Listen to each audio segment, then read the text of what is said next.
ఓ తెల్ల కాగితం ఉంటే చాలు, దానిపై అద్భుతమైన చిత్రాలను ఆవిష్కరించటం ఆయనకే సొంతం. ఇందుకు కలం, కుంచే, రంగులతో పనే లేదు. నఖచిత్ర కళలో అంతటి ప్రావీణ్యం ఆయనది. ఆ కళాకారుడు గోరుతో వేసిన చిత్రాలు కళాప్రియులను రంజింపచేస్తున్నాయి.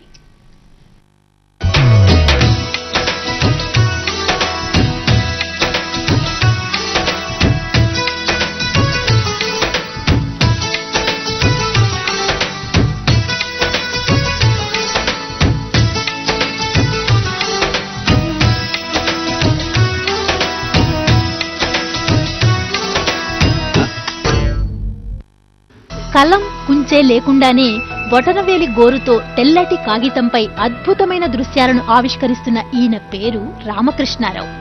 విజయనగరం జిల్లా పార్వతీపురం స్వస్థలం. ఉండేది రాష్ట్ర రాజధాని హైదరాబాద్. చిన్నతనం నుంచే నఖచిత్ర కళలో నైపుణ్యం అలవడింది.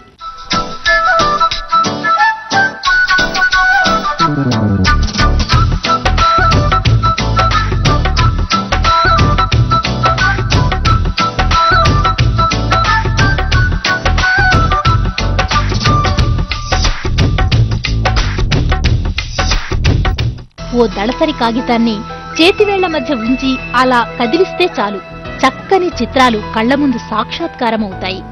ఇప్పటి వరకు కొన్ని వేల చిత్రాలకు ఊపిరిపోసిన ఈయన ఎంతో మంది ప్రముఖుల నుంచి ప్రశంసలు, దేశ విదేశాల్లో పురస్కారాలు అందుకున్నారు.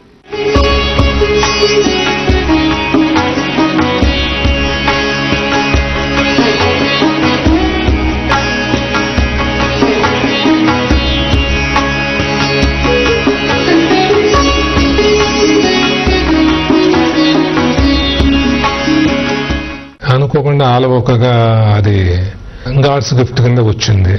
అలాగే ముందు ఫ్లవర్స్ కింద వేసాను. ఐ స్టార్టెడ్ డ్రాయింగ్ పిక్చర్స్ అనమాట, వేరియస్ టైప్స్ ఆఫ్ ఫ్లవర్స్.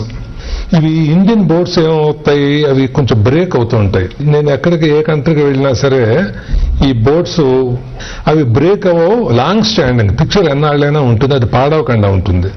ఉద్యోగం చేస్తూనే నఖచిత్ర ప్రస్థానాన్ని చాలా కాలం కొనసాగించాడు. రామాయణంలోని ముఖ్యమైన ఘట్టాలకు 800 చిత్రాలతో దృశ్యరూపమిచ్చారు. ఇందుకోసం ఈయన తన ఉద్యోగాన్ని కూడా వదులుకున్నాడు. మరికొద్ది క్షణాల్లో ఈటీవీ న్యూస్ ప్రసారం. నమస్కారం.